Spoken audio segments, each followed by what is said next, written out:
ابرہہ اور ہاتھیوں والا لشکر۔ سوچیں، ایک ایسی فوج جو ہاتھیوں کے ساتھ آگے بڑھ رہی ہے اور اس کا نشانہ ہو خان کعبہ۔ تقریباً 570 عیسوی میں یمن کا راستہ بادشاہ ابرہہ مکہ کی طرف لشکر کشی کرتا ہے۔ اس کا مقصد کیا تھا؟ کعبہ کو گرانا، تاکہ لوگ اس کے بنے ہوئے گھر کا رخ کریں۔ بڑھتی ہوئی فوج، لوگ خوف زدہ تھے، مکہ بے سہارا دکھ رہا تھا۔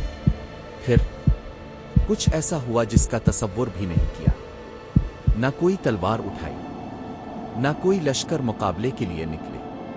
آسمان پر چھوٹے پرندے نمودار ہوئے، اور پھر سارا لشکر تباہ و برباد ہو گیا۔ یہ واقعہ قرآن مجید میں سورۃ الفیل میں بیان ہوا ہے۔